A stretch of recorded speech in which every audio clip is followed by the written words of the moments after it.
নমস্কার বন্ধুরা, পর্ণকুটিরে সবাইকে স্বাগত। তো এই প্রচণ্ডে রান্না করতে ইচ্ছে করছে না, আবার রান্না না করলেও চলবে না, তাই যতটা সম্ভব পারি এমনভাবে একটা কিছু বানাতে যেন ওই দিয়ে সারা ভাত খাওয়া হয়ে যায়। আর রোজ রোজই মাছ মাংস কতই বা খাবেন এই গরমে, তাই আজকে বানিয়ে নিলাম সোয়াবিন আর পটল আলু দিয়ে একটা খুব সুন্দর রেসিপি, যা দিয়ে খাওয়া হয়ে যায়। তো এখানে আমি দেখতে পাচ্ছেন ডুমো করে আলু কেটে নিয়েছি, পটল কেটে নিয়েছি এবং সোয়াবিনও নিয়ে নিয়েছি। সোয়াবিনগুলোকে বেশ ভালোভাবে একটু নুন হলুদ মাখিয়ে নিতে হবে এবং তেল দিয়ে ভেজে তুলতে হবে। আমি এখানে কড়াইয়ে তেল চাপিয়ে দিয়েছি এবং এর মধ্যে সোয়াবিন এবারে দিয়ে সোয়াবিনগুলোকে বেশ ভালোভাবে ভেজে নিতে হবে। লাল করে ভাজলে ভালো হয়।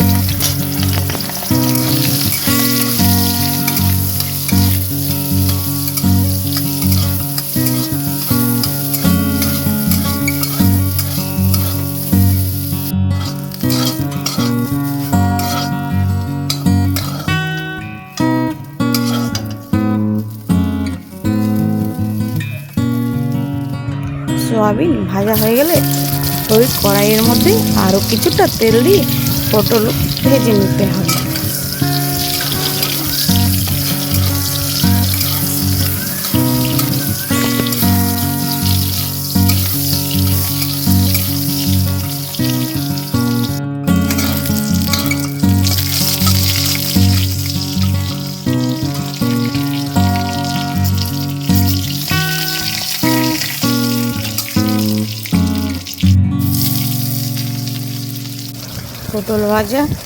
পটলগুলো ভাজা হয়ে গেলে তুলে নিলে ওই তেলে আলু ভেজে নিতে হবে। আলুগুলো খুব বেশি না ভাজলে হবে, হালকা ভাজলে হবে, তাতে আপনার রান্নার স্বাদ ভালো হবে। এখানে আমার আলু ভাজা হয়ে গেছে, দেখতে পাচ্ছেন আমি কীরকমভাবে আলুগুলো ভেজেছি। ঠিক আমি কিন্তু লাল লাল করেই ভেজেছি, আপনারা যদি না চান নাও ভাজতে পারেন। আর নিয়ে নিয়েছি সামান্য পাঁচফোড়ন দিয়ে, আর পাঁচফোড়নের একটা সুগন্ধ বেরিয়ে গেলে ওর মধ্যে দিয়ে দেবো এক মুঠো পেঁয়াজ।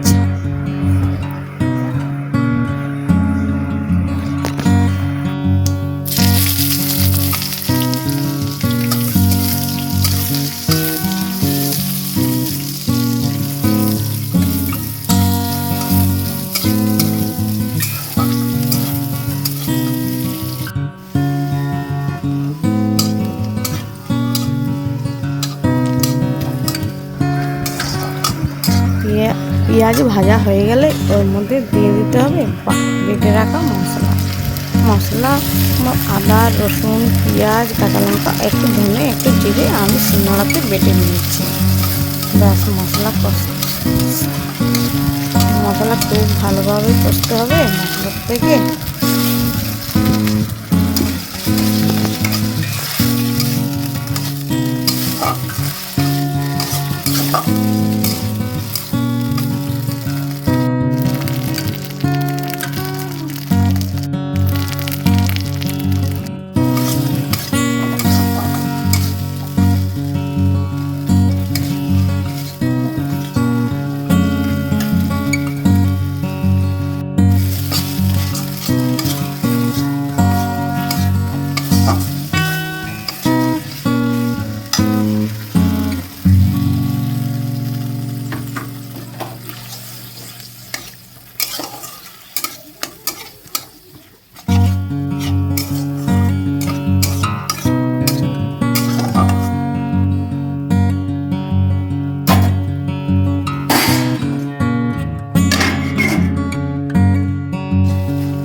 মশলা কষা হয়ে গেলে ওর মধ্যে আলু দিয়ে বেশ খানিকক্ষণ আবার কষবো।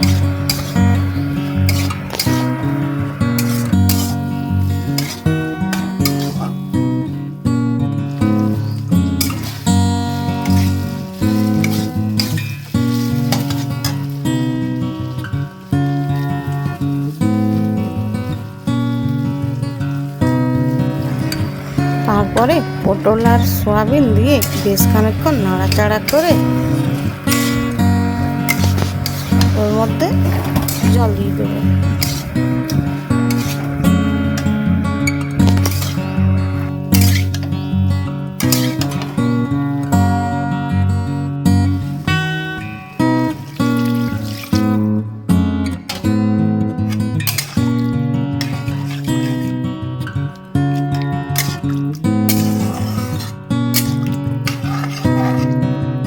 জল দিয়ে বেশ ভালোভাবে নাড়াচাড়া করে একটা চাপা দিয়ে দেবো যতক্ষণ না আলু সিদ্ধ হয়ে যায়।